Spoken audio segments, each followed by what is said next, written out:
sudah siap? Gimana? Sudah siap ya? Kita untuk Ruby No Secret. Wah. Sama saya Kak Rose, ditemani oleh Daniel di pojok sana, dan tentunya beberapa bintang tamu yang hari ini hadir untuk berbagi ceritanya. Ada cerita apa? Salah satunya akan berbagi cerita bagaimana rasanya diprank sama anaknya. Ya, ada Vena Melinda. Hai, selamat ulang tahun. Hari ini naik mobil apa? Naik mobil aku. Oh ya ampun, kamu naik mobilnya Atala aja. Nanti kita dengar ceritanya seperti apa sih perasaan Vena Melinda ketika ulang tahun dapat kejutan istimewa bersama anak-anak dan juga sempat dikerjain lah sama Atala. Tapi nanti kita ke pojokan dulu untuk membahas apa sih yang lagi ramai diperbincangkan di luar sana, menjadi perhatian publik dan juga menimbulkan cocokologi, baik itu untuk hal-hal yang datang dari dunia nyata maupun dari dunia maya. Hari ini tanggal 1 Agustus ya, sudah masuki bulan Agustus, tanggal 1 ulang tahun Syahrini katanya gitu. Selamat ulang tahun, Inces. Nah kemarin Syahrini itu membagikan kabar dia akhirnya pulang ke Indonesia gitu. Setelah lama kayaknya kita nggak lihat dia balik ke Indonesia, naik private jet. Jadi ada khusus gitu, storynya agak panjang ya. Jadi ada yang ngambil gitu kan, kelihatan tuh dia turun dari pesawat, bawa kereta bayinya, dipayungin, banyak banget yang mayungin. Terus ada ibunya juga. Pokoknya satu keluarga rame dah gitu ya. Nah, terus masalahnya apa kalau dia pulang ke Indonesia? Masalahnya adalah, kita lihat dulu aja deh videonya. Di story ini kemudian ada yang merepost lagi, ada ngasih berita gitu kan di TikTok. Nah yang jadi masalah itu netizen langsung cocokologi karena di hari Rabu ya kan Luna Maya baru menggelar resepsi tuh di Jakarta yang goodie bagnya gede-gede banget gitu ya kan, pada unboxing. Jadi netizen menduga-duga nih, waktu dulu Luna Maya bikin pernikahan di Bali kan, Syahrini juga selang berapa hari muncul dengan kehadirannya di Cannes Film Festival dengan fotonya masuk di Getty Image gitu ya, yang dianggap tidak lolos Getty. Ini jadi pusat perhatian dan jadi rame diberitakan, sehingga orang tuh pada menduga gini, Syahrini tuh kayaknya ini ya, kayak kalau Luna Maya lagi ada di sorot tuh kayaknya dia juga harus gitu. Ya kan, komentar netizen, bukan aku yang ngomong ya. Ini buktinya komentar netizen yang aku baca. Hahaha, kenapa ya tiap Luna lagi bikin acara dia selalu keluar dari persembunyiannya? Kemarin Getty. Ini bukan Cannes ya, malah Getty gitu ya. Berikutnya. Kan bener kalau Luna FYP Inces pasti muncul. Yang berikutnya. Orang-orang lucu emang kalau mau pulkam harus nunggu acara LM selesai. Dari zaman jebot si SJR juga suka naik private jet. Katro banget yang bilang SJR cari atensi. Yang berikut, yang belum move on mah netizen uwak-uwak segala apapun di komen. Bukannya dia sama anaknya ultah tanggal 1 Agustus ya? Emang nggak boleh pulkam di tanggal ultah dia? Aduh katanya. Yang berikutnya, sebesar itu pengaruh Syahrini ya, fans Luna Maya bereaksi barbar banget. Au katanya gitu. Yang berikut ada lagi, Bu Ibu, kenapa udah jangan dihubung-hubungkan terus. Iya. Tapi sebenarnya kalau cuma sekedar pulang naik private jet sih, itu tuh tidak menandakan apa-apa. Bagaimana kalau kita tunggu beberapa hari lagi? Apa yang akan terjadi, yang akan dilakukan oleh Syahrini? Dan apakah itu akan menjadi FYP? Kalau itu terjadi, nanti aku bawa lagi beritanya di pojok ya. Ada apa coba ya? Ada apa sih? Jadi penasaran, masa cuma nanti deh kita bahas lagi. Kita menuju ke yang ulang tahun di bulan akhir Juli kemarin yang bintangnya Leo, sama kayak Syahrini. Ada Vena Melinda, kita lihat dulu profilnya berikut ini. Fadila selama 18 tahun dan dikaruniai 2 anak, Putri Indonesia tahun 1994 ini, diri keluarga dan Fuji ini. Oke, kita sudah bersama dengan Vena Melinda, kita mau bahas dulu ya kejadian di mana dia di-prank sama Atala. Dikasih kunci mobil. Iya. Kirain hadiahnya mobil. Udah. Kita lihat dulu videonya, kita dengar cerita di belakang layar ya berikut ini. Iya nggak sih, itu di pinggir jalan Kemang, orang tuh macet, terus aku malunya minta ampun sama temennya karena kunci mobilnya udah gue masukin ke tas. Jadi Vena udah seneng banget. Udah seneng banget, udah masukin, takut takut ketinggalan kan, mobil kuncinya. baru gitu ya. Nggak taunya mobil temennya, Say. Aku langsung udah nggak bisa ngomong, tapi ya udahlah, namanya juga anak sendiri kan. Jadi itu waktu terima kunci ya, katanya Itu, waduh, dari atas. kan dari atas tuh aku saking udah seneng banget tuh, ada tangga satu lagi nggak lihat, jadi sampai kecekluk. Oh gitu. Tolong, udah gitu Mas Feral dateng. Jadi aku pikir, wah, dua anakku tuh patungan. Lebih lemes lagi kan, terharu kan, namanya seorang ibu kan, beli sendiri sih bisa gitu. Tapi begitu si Feral aku bilang, Kak makasih ya kado mobilnya, dia agak bingung. Karena bukan bagian dari rencananya Feral kan. Oh, dia nggak ikutan ya? Nggak ikutan dia, tapi karena ada Feral aku percaya nih pasti patungan berdua. Kalau nggak ada Feral datang belum pada saat tentu itu? aku percaya kan, karena udah ketiga kali nih aku di prank nih sama Atala. Jadi bener-bener rasanya pengen tak kerauk, tapi kok kasihan. Jadi aku coba, oh Atala kok gitu, tapi aku nangis. Malu lebih tepat. Coba kita komentar netizennya ya. Beda. Udah film ini padahal mama udah mau pingsan saking senengnya, dikira dikasih mobil ya. Adek gitu. Yang berikutnya ada lagi.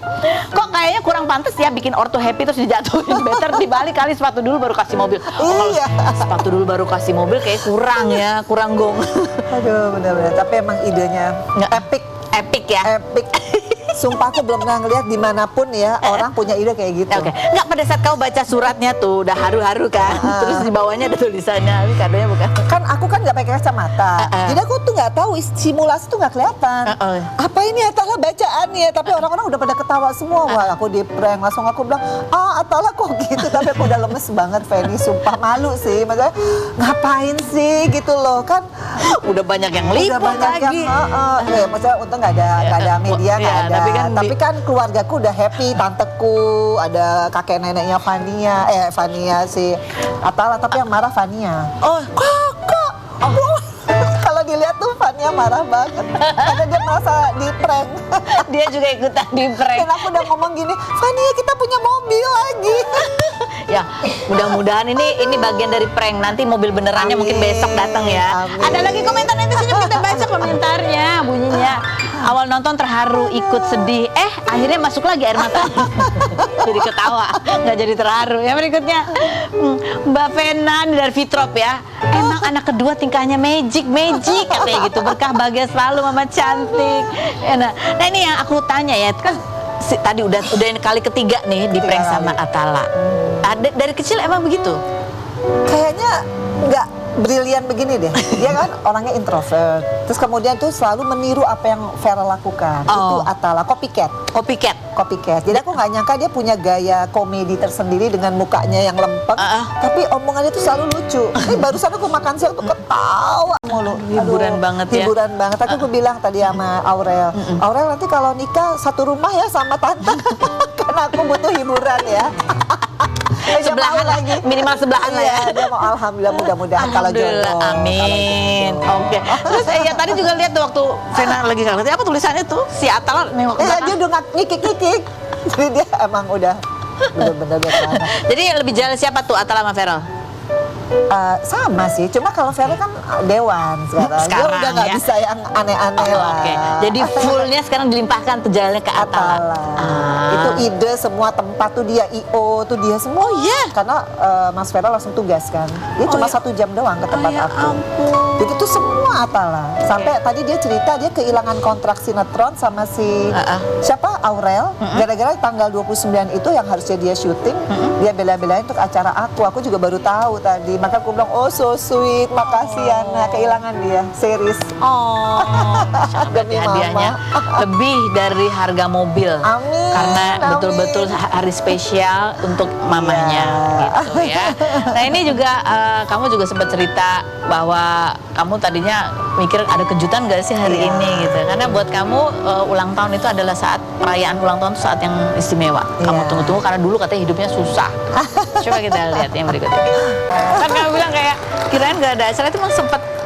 Iya, karena memang rencananya 53 tahun ini nggak pengen buat acara apapun kecuali anak yatim yang dekat rumahku. Dan aku tahu Mas Feral sibuk. Atala katanya mau syuting itu kan sinetron, sinetron stripping, series, sorry. Terus mamaku katanya arisan. Dan seharian tuh nggak ada yang ngasih selamat aku. Jadi aku dicuekin sama the whole family.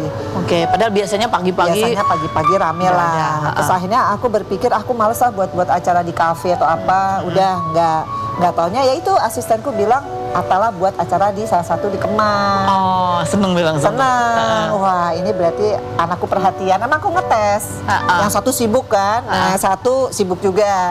Dua-duanya inget nggak bikinin acara nggak? Ngetes aja. Kamu ngetes dengan cara? Ngetes. Ya diemin aja. Oh, nggak diingetin ya? Nggak diingetin. Oh, ternyata. Ternyata mereka bikin, khususnya Atala lah. Oh. Kalau Feral kan pasti dia ingat, tapi kan waktu ya aku nggak Waktunya. bisa nuntut lah, beda sekarang.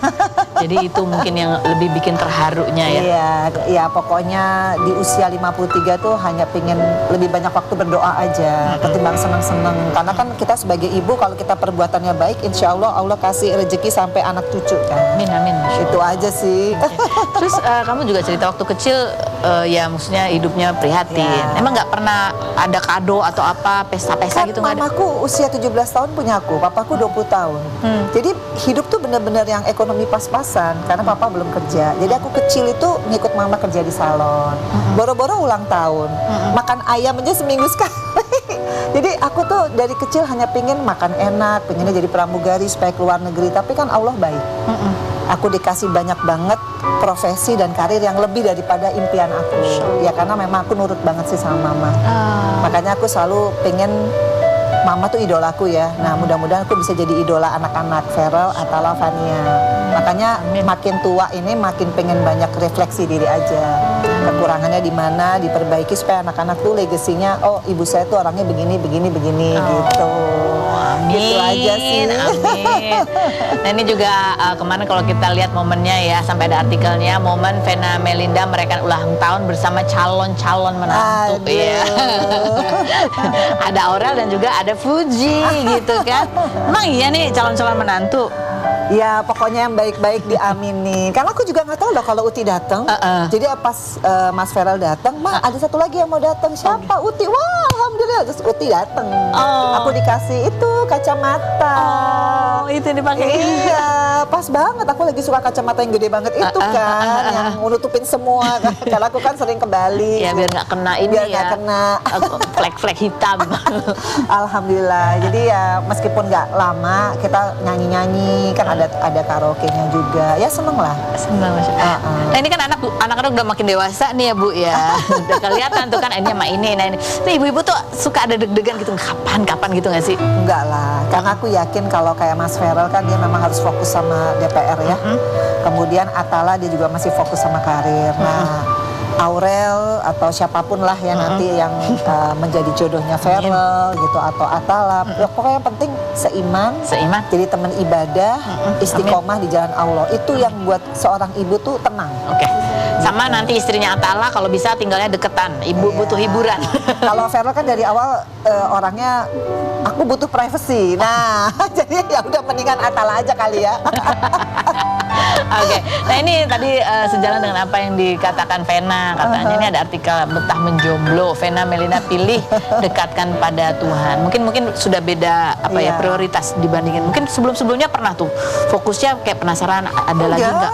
Kan kalau aku penasaran nikah lagi kan nggak sampai 8 tahun dulu sendiri. Kemudian perkawinan kedua gagal, itu lagi membuat aku makin oh iya ternyata mungkin aku harus lebih dekat lagi sama Allah dan istikharah. Tapi nggak pernah nyari, dari dulu juga nggak pernah nyari. Nggak pernah nyari, tapi nggak pernah sepi ya. Selalu ada gitu yang dekat. Ya ada satu kesalahan aku, mungkin aku kurang istikharah aja. Kalau mencari suami itu benar-benar harus minta sama Allah dan benar-benar tuh yang mintanya tuh konsisten gitu. Kalau waktu itu kan mungkin aku masih ada keakuannya. Oh iya jatuh cinta, memikirkan duniawi. Padahal sebenarnya kalau nikah itu nggak bisa gitu. Harus istikharah, tanya terus sama Allah, lebih istiqomah lagi. Itu jawaban yang benar. Itu jawaban yang benar. Itu yang jawabannya. Aku kurang sabar mungkin. Karena jatuh cinta buat aku tuh, oh iya ini pertanda ternyata jatuh cinta bukan satu-satunya. Bukan satu-satunya. Oh, Masya Allah. Jadi harus bukan berarti begitu datang pluk itulah dia bukan ya. Jadi terus kalau masih dia. Kalau masih dia istikharah terus dan aku waktu itu memang nggak istikharah sih aku ya itu. Terlalu cepat. Jadi memang ya pokoknya berdoa aja. Kalau Allah berikan kesempatan. Kalau enggak ya aku kan udah punya anak. Makanya kita jadi orang tua zaman sekarang, Ven, aku sama pacarnya anak-anak ya. harus merangkul, harus menyenangkan jadi mertua. Iya. Karena kalau enggak kita nanti jadi masalah kan. Iya. Beda kayak zaman kita dulu. Kita yang harus ngerangkul. Biar tetap bisa Nah, bersama, guyup. ngeriung Nah. menjadi keluarga besar yang harmonis, rame terus Iya. pokoknya gitu ya. Nah, kita sekarang mau ngobrol sama bintang tamu kita yang satu lagi ini. Ini adalah seorang komedian, stand up komedian, komika gitu ya. Kalau baca perjalanan hidupnya setelah dia hijrah atau apa namanya merantau ke Jakarta di usia 16 tahun. Wah, Luar biasa. aduh, sudah banyak melakukan apa ya pekerjaan-pekerjaan yang berbau kriminal. Saking laparnya pernah pengen masuk penjara biar bisa makan gratis, tapi katanya dia keluar karena ternyata nggak cocok sama makanannya di dalam situ. Ini, aduh, ceritanya berwarna sekali. Ada Ebel Cobra, kita lihat dulu profilnya berikut ini. Pernah menjadi copet saat bekerja sebagai penonton bayaran ini sempat menjadi subjek uji coba obat di laboratorium dengan bayaran kisaran 500 hingga 800 ribu rupiah. Ebel yang mengajak Sylvie Diary menikah pada 2000. Kita bernama Ebel Cobra. Halo, Karos. Apa kabar? Kamu kenalan nama aku nggak mau pakai gaya Cobra? Oh, boleh? Kayak gitu ya. Ini kalau kita bahas Ebel Cobra ada artikel bunyinya gini. Komedi adalah puncak tragedi perjalanan hidup Ebel gitu ya. Kita lihat dulu bagaimana perjalanan dia pada saat ikut kompetisi stand up komedi berikut ini. Sendiri saya, Karos. Kenapa sih kamu malu? Lihat, yang pertama itu aku tahu banget kamu nggak punya materi ya. Nggak ada. Kamu hanya menyebutkan istilah-istilah dalam stand up komedi. Bener. Brilian. Kenapa kamu lihat itu malu? Karena gimana ya? Agak tahu kalau saya sendiri melihatnya tuh kayak merasa, aduh enggak, bukan begini harusnya materinya. Tapi ya udah gitu loh, saya bikinnya bisanya begitu doang. Oh, bisanya begitu doang. Iya. Tapi itulah jalan di mana akhirnya kamu itu bisa memiliki nafkah yang halal. Iya, saya pernah nafkah halal 10 juta rupiah pertama kali. Jutaan tuh ya. Iya, pertama kali saya dapat. Saya sebelumnya nggak ada kepikiran bisa dapat seperti itu. Karena kompetisi, karena stand up, bisa dapat seperti itu. Oke. Kan kamu pernah mengerjakan macam-macam ya, ngerampok, nyopet, apa segala macam gitu pernah gitu. Parah. Tapi kamu cerita ada satu hal yang akhirnya kamu tinggalin karena takut keseret-seret pada saat kamu mulai ikut kompetisi. Iya, benar. Itu kamu berhentikan sebelum kamu ikut kompetisi atau Sebenarnya gini. pada saat kompetisi kamu masih? Gimana ya? Mulai dari awalnya ngomongnya. Berkat stand up komedi mengubah semuanya buat saya. Kalau nggak ada stand up komedi, mungkin saya akan melakukan hal-hal yang menurut saya, yang menurut orang itu janganlah. Tapi berkat stand up, berkat teman-teman ketemu, saya baru menemukan keluarga, saya baru menemukan sahabat, abang-abang yang ngasih tahu saya. Pekerjaan saya kemarin itu tuh bukan halal gitu loh. Tapi mau gimana? Saya nggak punya duit ke saya buat makan aja susah banget gitu. Tapi untungnya stand up, teman-teman yang bisa bikin saya seperti ini. Hijrah, bener-bener hijrah, saya tidak mau lagi melakukan itu. Oke. Tapi pada saat kamu mengerjakan banyak hal-hal yang melanggar hukum itu, kamu kan sebenarnya tahu ya itu melanggar hukum. Iya. Tahu kan? Tahu. Tapi pasti ada hal yang mendorong banget yang sampai kamu akhirnya nekat, dah tutup mata aja. Ya baik lagi, Karos. Orang susah, Karos. Orang susah itu kalau sudah tidak ada uang, apapun akan dilakukannya. Mau itu halal, haram, akan dilakukannya. Sebaliknya saya, ketika waktu itu ya, tujuan saya buat mengisi perut saya sama hutang-hutang saya. Ya gimana pun caranya saya harus dapat duit. Bukan pekerjaan ngerampok doang.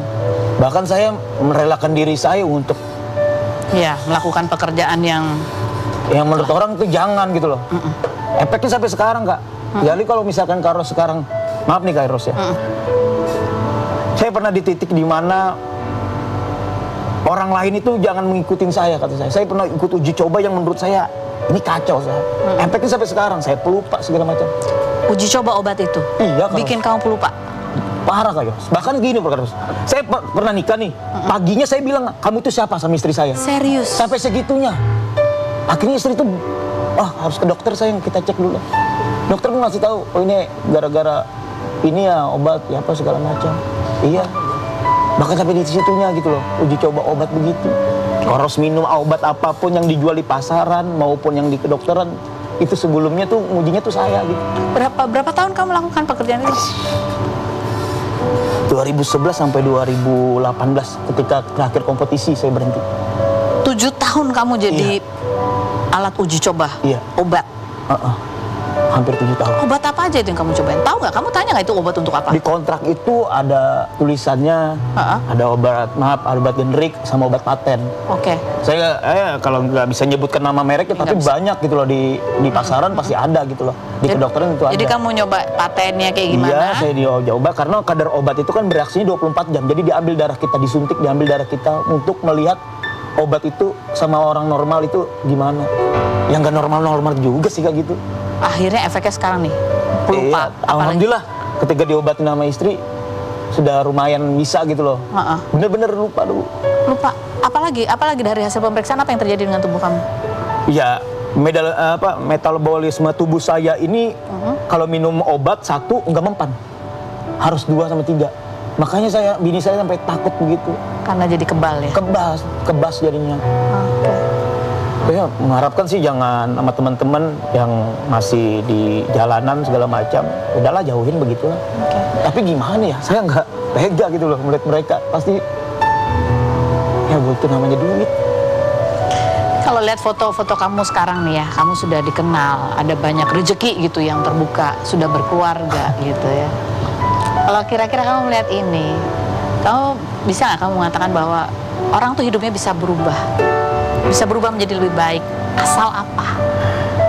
Orang itu bisa berubah, Kak Ros, asalkan dia mau. Asalkan dia mau.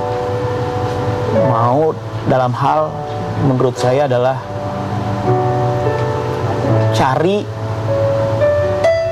yang bisa membuat lu nyaman, yang bisa membuat lu berjuang kembali. Karena satu hal, Kak Ros, saya di jalanan. Orang jalanan itu menurut saya tidak ada masa depannya kalau nggak dari dirinya sendiri. Saya percuma untuk ngasih tahu teman-teman saya, udah. Sampai istri saya pun sudah merasa, jangan Dayang. Kayaknya nggak pantas, karena ketika lu bantu dia, ketika lu berusaha menolong dia akan tetap balik lagi. Ya satu-satunya dari diri dia gitu loh. Saya cuma bisa ngasih tahu. Oke. Jadi kamu pernah ada usaha juga untuk membantu teman-teman yang masih ada di jalanan? Pasti ada nih satu, Kak Ros, yang bikin saya sampai sekarang itu kalau ingat ini tuh kayak merasa gimana ya? Saya punya teman saya namanya Tikus panggilannya. Namanya Bobby. Bobby itu orang pertama yang ngasih tahu saya stand up comedy bisa merubah hidup lu, Bel. Karena saya di tongkrongan itu ngelucu. Oke. Ketika saya masuk terjun ke stand up, saya juara, si Tikus meninggal. Saya merasa, oh Tuhan tuh begitu ya? Kayak gini ya? Salah satu tujuan hidup Tikus adalah memberi pesan buat kamu bahwa hidup kamu bisa berubah. Kita akan bahas yang berikut ini, jangan kemana-mana, tetap di Ruang Tikus.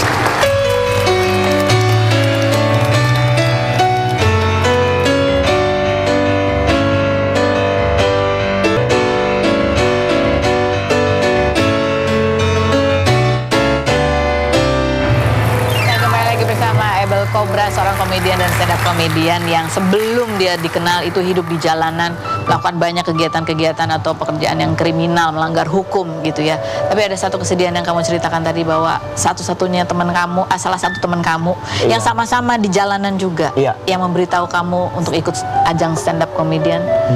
Pada saat 18 besar atau dia meninggal. Kenapa meninggalnya? Harus banget terus. Dia ditembak, harus. Dia ditembak gara-gara cuman ngebenerin kardus yang ternyata di dalam kardus itu ada barang terlarang. Jadi dia nggak tahu. Dia nggak tahu. Orang yang mau ngambil dia bawa kabur, dikiranya mau nyuri atau apa. Saya dapat kabar dari teman langsung ketika kompetisi kayak merasa goyang gitu. Loh, kok Tuhan begininya ya? Temen menurut saya yang bisa ngasih tahu saya di kompetisi stand up, komunitas stand up, teman yang bilang, Bel kamu lucu di tongkrongan, coba stand up komedi, meninggal. Ya kayak saya harus gimana sih? Nah, berada di titik ini, kamu berharap teman-teman yang lain bisa punya kesempatan yang sama seperti kamu? Ya pasti lah, pasti. Saya berharap semoga teman-teman yang masih di jalanan maupun saya nggak kuat. Yang pasti melakukan hal-hal yang menurut saya ya kelam. Semoga mereka dapat tempat yang lebih atau dapat jalannya untuk bisa berada di titik bersih lah, itu aja sih. Titik yang terang. Titik yang terang. Kamu berulang kali menyebut istri kamu. Ya benar. Padahal kamu kenal cuma satu hari. Langsung kamu ajak nikah. Ya. Dengan gaya kobra. Saya ketemu dia. Maksudnya apa nih, kata bini saya. Kamu gini apa gitu. Gak jadi gini Karo. Saya waktu itu podcast di salah satu tema itu Kang Sule. Lagi podcast. Lagi mau naik, saya ngeliat cewek gitu lagi ngedesain, lagi gambar begitu. Saya samperin, mau nikah nggak? Istri saya kayak merasa, kamu siapa? Maaf ya, kamu kayak orang ini ya katanya. Iya kata saya emang kok ini gitu-gitu kayak pura begitu. Enggak katanya gitu. Kamu katanya udah buka pendaftaran. Udah ada 800 orang yang daftar, tapi kamu tolakin semuanya. Kamu maunya justru yang itu. Itu bener nggak? Gini Karos. Jadi waktu itu saya benar-benar alhamdulillah dapat rezeki Karos. Ada maksudnya punya dikasih rumah. Ada rumah, ada usaha dikit, ada kendaraan, ada uang yang saya masih ada pegang tabung gitu loh. Terus teman saya bilang, "Nih duit, Bel," katanya, "abang-abangan lah. Duit ini kalau lu simpan bakalan aneh nih kelakuannya nanti. Nikah." Saya belum dapat cewek itu saya. Yang benar nih. Sayembara lah saya nih. Di media sosial saya tulis. Saya pengen menikah. Alhamdulillah saya ada rezeki, sudah punya ini. Kenapa kamu tolakin semua yang udah daftar? Karena saya melihat titik di mana bidadari yang benar-benar sesungguhnya untuk nemenin saya, istri saya ini. Oh, luar biasa. Dia yang banyak membantu mengarahkan kamu lebih terang lagi jalannya. Lebih terang lagi sampai saya merasa saya nggak tahu apa yang dipakai sekarang nih, merek apa dipakai di istri saya semua nih. Berarti kamu harus baik-baik sama istri kamu. Makanya itu Karo. Jangan sampai macam-macam. Awas kamu loh salahnya. Oke, nanti kita akan ngobrol lagi sama Ebel Kobra. Berikut ada Claudia Andara yang akan berbagi ceritanya. Kita lihat dulu profilnya berikut ini. Abu-abu bersama Derby Romero, Feby Rastanti, dan Eza Gionino tahun 2012. Sulung dari 3 bersaudara yang sangat peduli dengan pendidikan karena namun yang diambil adalah Fakultas Hukum Universitas Indonesia karena pandemi COVID-19. Kemarin selesai membangun masjid di Lebak, Banten bernama Masjid Sultan Nur Amalia yang merupakan gabungan dari nama sang mama, kakek, dan neneknya. Seperti bersama dengan Ibu Notaris, Ibu Claudia. belum lagi nunggu penempatan. Lagi nunggu penempatan. Tapi sambil nunggu penempatan, kamu duduk di sini untuk menjawab pertanyaanku dengan jujur apa adanya. Apakah pertanyaanku ini jawabannya fitnah atau fakta, Claudia? Kamu itu sukses di karirnya, Masya Allah. Pendidikan udah sampai S2, keluarga juga aman-aman aja. Tapi apa tuh? kamu masih sering apes di dunia percintaan. Fitnah atau fakta? Jawabannya setelah berikut. Jangan kemana-mana, tetap di Rupinos.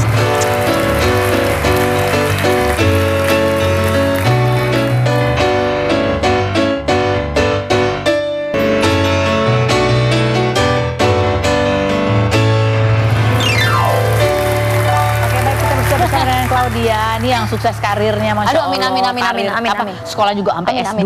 Tapi masih jomblo, bener? Jomblo dong. Beneran nih, kosong sama sekali. Kosong banget, kosong melopong. Ya, kamu ngerasa bahwa sulit tuh karena banyak cowok yang lihat, ih S2.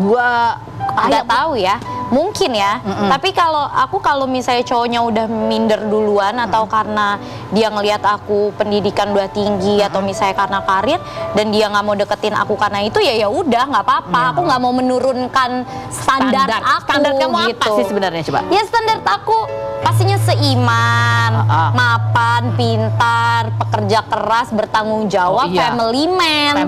Ya nggak sih? Tapi katanya kamu nggak apa-apa kalau misalnya cowoknya nanti genit-genit gitu. Oh iya, nggak apa-apa, nggak apa-apa. Serius? Iya, itu kan udah naluri cowok ya. Asal kalau misalnya dia bisa bertanggung jawab sama hidupku dan anak-anakku, ya udah selalu deh. Tapi ada batasan genitnya nggak?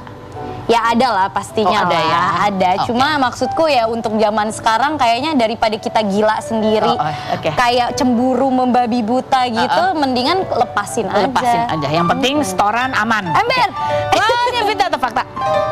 Ya, kamu karirnya sukses, pendidikan juga sukses gitu ya. Itu semua karena emang mama kamu yang galak banget mengharuskan kamu sekolah. Ya, Oh, iya banget karena dari SD sampai kuliah S2 itu aku masih dibolehin nge-host, main sinetron dan lain sebagainya kalau nilai aku tuh stabil dan pendidikan masih jalan aja gitu. Jadi beriringan jalannya.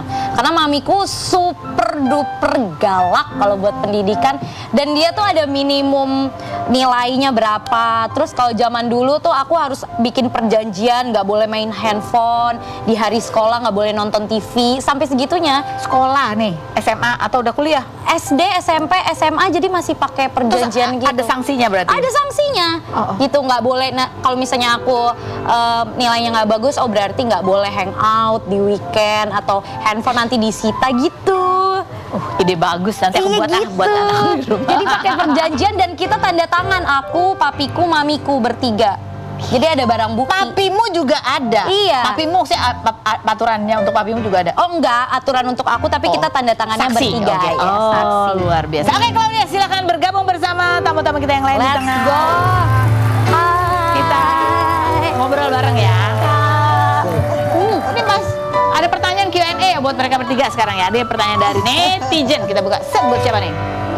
Mas Ebel, sebagai orang yang pernah punya lingkungan kelam, kriminal dan jadi penjahat, kalau ngelihat ada orang jahat terus ketangkep, apakah Mas Ebel merasa bersimpati? Ya pasti saya bersimpati lah karena saya tahu dia butuh sesuatu. Tapi jahatnya apa dulu nih? Kalau misalkan buat anaknya beli susu atau apa. Tapi Iya, kalau untuk simpati. yang macam-macam, gini aja. Enggak, yang nggak ada kasihan-kasihannya. Iya, ya. tapi biasanya dua Iya. hal sih biasanya itu. Dua hal.